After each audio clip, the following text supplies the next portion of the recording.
पति से बात भी कर रही है तो शंकर भगवान की कर रही है, और एक आज की पत्नी पति से थोड़ी देर भी अगर बात होती है तो केवल सामान लाने की ही होती है। तुम वहां से आ रहे हो तो मैंने पीको पे साड़ी दी है, उठा के लिया। तुम अगर वहां से आ रहे हो तो सब्जी मंडी से आधा किलो गिलकी लिया। अब एक जरा विचार करिएगा, एक ऋषि अथर्व की धर्म पत्नी है जो केवल शिव की चर्चा कर रही है, एक सुदामा जी की पत्नी है सुशीला जो केवल द्वारकाधीश की चर्चा कर रही है, एक अर्जुन की धर्म पत्नी है द्रौपदी जो केवल भगवान कृष्ण की चर्चा कर रही है, एक पांडवों की माता कुंती जो बार बार भगवान कृष्ण की चर्चा कर रही है।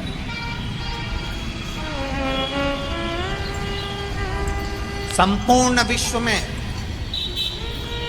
वो नारी धन्यवाद की पात्र है, संपूर्ण विश्व में वो नारी सबसे ज्यादा धन्यवाद की पात्र होती है जो अपने पति से, अपने परिवार वालों से थोड़ी देर राम कृष्ण और शिव की चर्चा करती है, वो धन्यवाद की पात्र।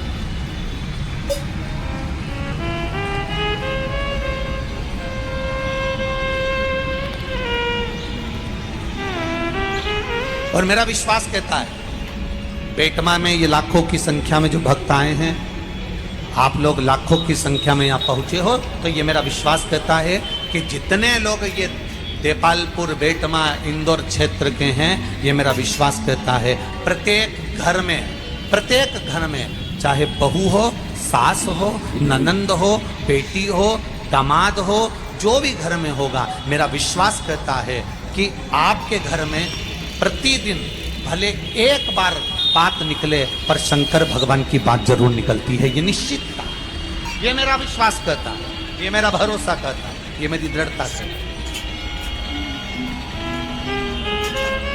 बोलो री जी सही है कि गलत है? आप रोज दिन भर बात मत करो पर एक मिनट, एक क्षण, एक पल, एक घड़ी बात जरूर निकलती है।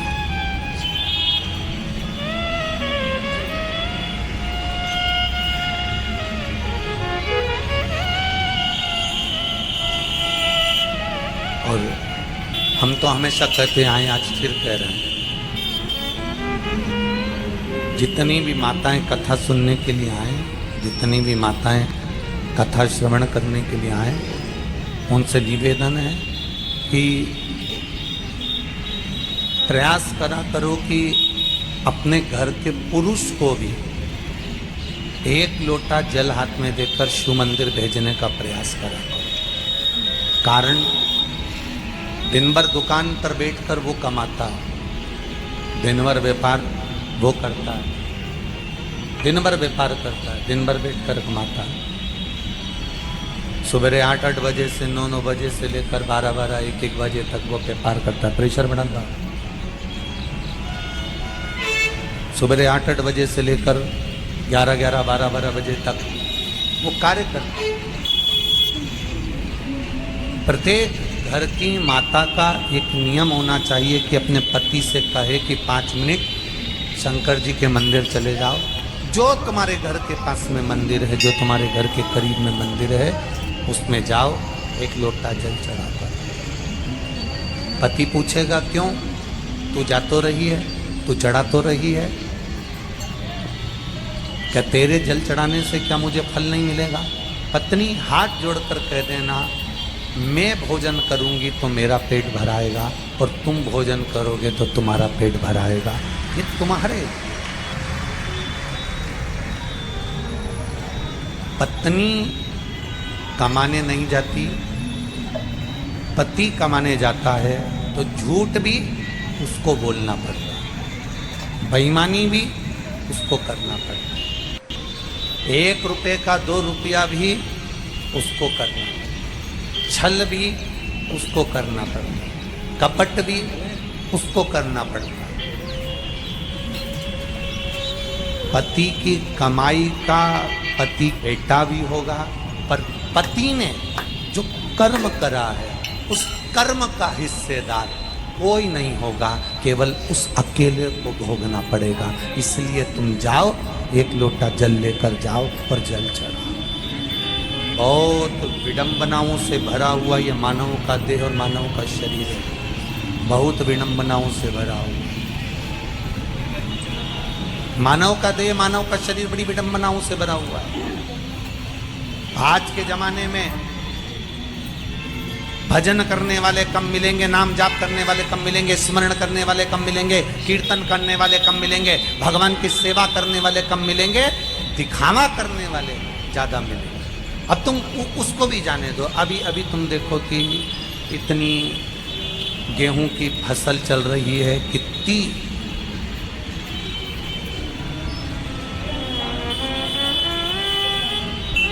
पहले के समय में ये गेहूं काटने की, चना काटने की मशीन नहीं होती थी। बोलो री जी, बोलो बोलो, जम के बोलो ईमानदारी से, होती थी क्या?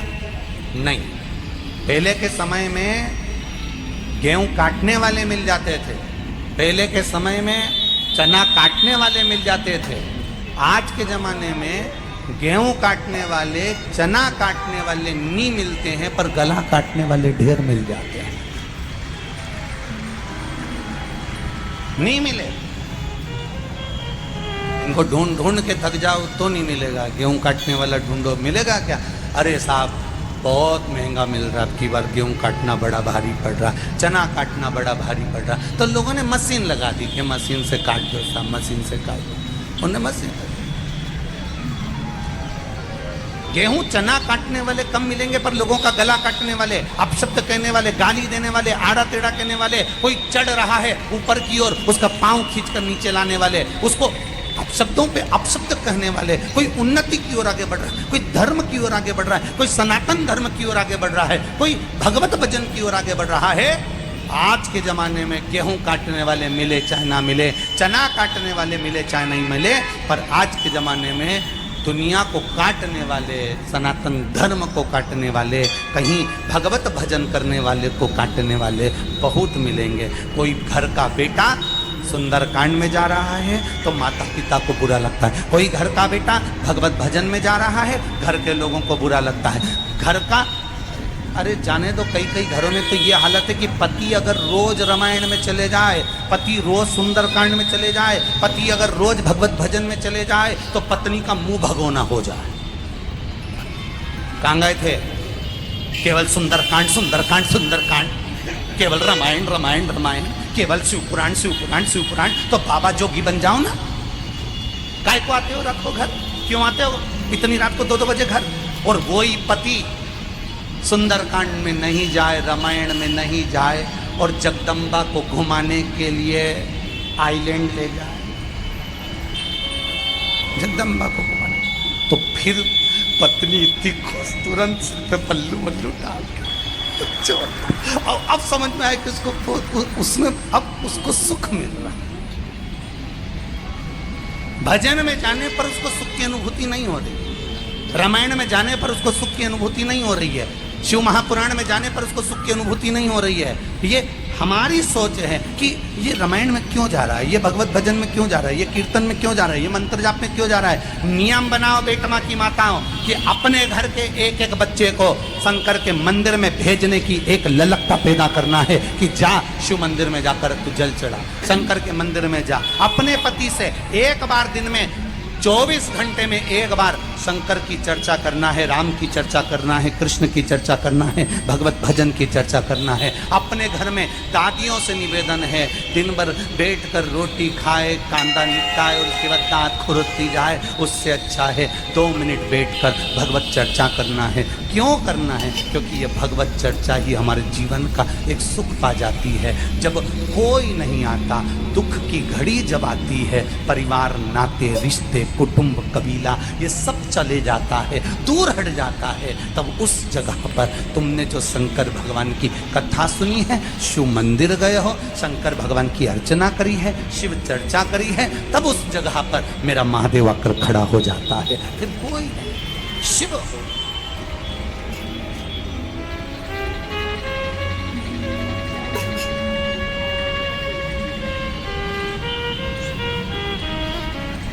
केवल शिव, उसके सिवा कोई नहीं। और अंत समय परिवार वाले, जब तक तुम्हारे पास में धन है तब तक तुम्हारे साथी हैं। कुटुंब वाले, जब तक तुम्हारे पास में दौलत है तब तक वो साथी हैं। दुनिया के लोग, जब तक तुम्हारा समय अच्छा चल रहा है तब तक तुम्हारे साथी हैं। पर मेरा महादेव तो सुख में भी साथी है, तो दुख में भी मेरा महादेव साथी है। वो सुख में भी है, वो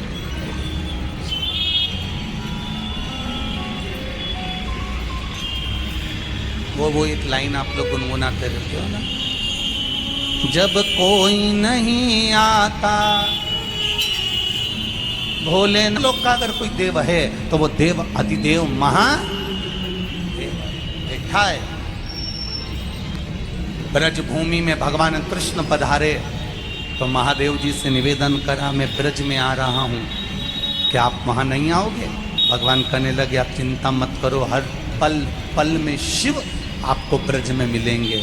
कभी भूतेश्वर, कभी गोपेश्वर, कभी यमनेश्वर, कभी चकलेश्वर के रूप में ब्रज की भूमि में मेरे महादेव विराजमान हो गए। जब वेंकटेश भगवान तिरुमाला के शिखर पर आए तो उन्होंने देवाधिदेव महादेव से कहा कि मैं पृथ्वी पर आ रहा हूँ, मैं तिरुमाला के शिखर पर आ रहा हूँ, क्या आप मुझे नहीं मिलोगे? शंकर भगवान कहते हैं, आप तिरुमाला पर बैठना, मैं कपिलेश्वर के रूप में जमीन पर नीचे बैठकर तुम्हारी रक्षा करने वाला बैठा हूँ। जब बद्रीनाथ आए, भगवान नारायण बद्रीश में पहुंचे तो कहा मैं केदारेश्वर के रूप में विराजमान होऊंगा। भगवान कृष्ण कहते हैं, मैं द्वारका में जा रहा हूँ, क्या आप वहाँ नहीं आओगे? भगवान कहते हैं, मैं नागेश्वर और सोमनाथ के रूप में विराजमान रहूंगा। ऐसा कोई स्थान, ऐसी कोई भूमि जहां मेरा देव अधिदेव महादेव है, जहां मेरा शिव नाम संपूर्ण जगह।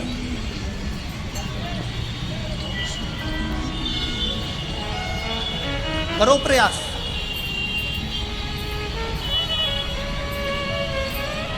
जिंदगी में दुख आए ना, किसी के जाके मत आगे जाकर मत रोना, किसी के पास मत जाओ। जीवन में दुख आए, किसी के पास जाकर रोने की जरूरत नहीं है। पति ने कह दिया, सास ने कह दिया, ससुर ने कह दिया, बहू ने ये कह दिया, नातेदार ने कह दिया, रिश्तेदार ने ये कह दिया, किसी से मत कहो कि मेरे जीवन में ये दुख आन पड़ा। जब सारी दुनिया के लोग कष्ट देने लगे तब विश्वास रखना कि वो बैठा है, वो आएगा, आएगा। और मेरा महादेव मेरे दुख के घड़ी में, पल में, क्षण में मेरे सामने आएगा।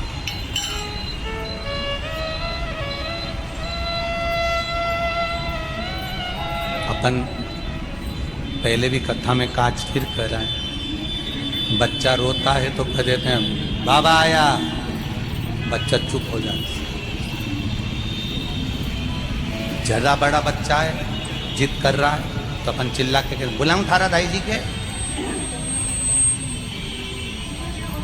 बुलाऊं थारा बाबू जी के, बुलाऊं क्या? बच्चा जिद करना बंद कर देता।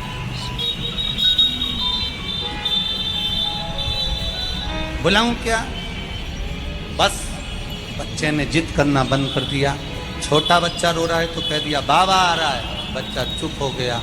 उसी तरह जब तुम्हारे जीवन में कहीं तकलीफ, दुख, कष्ट, रोग, बीमारी सामने आकर खड़ी हो जाए तब कह देना अब भी आऊं, एक लोटा जल चढ़ा के मेरा बाबा मेरे साथ आएगा और मेरे दुख मिटा कर जाएगा। अभी सारी समस्या का हल,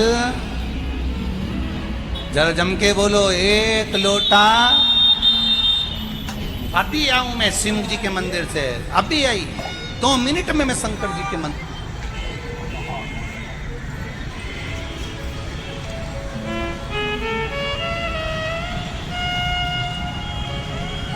एक पत्र आया है, कल की कथा में लिखा उसने।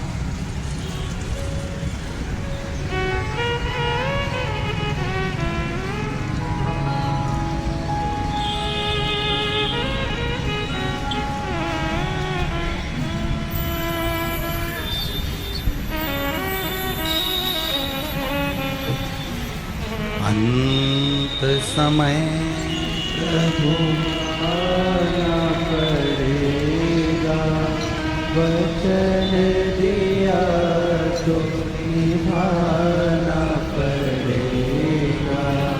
आए न आए प्रभु को तुम कबीरा,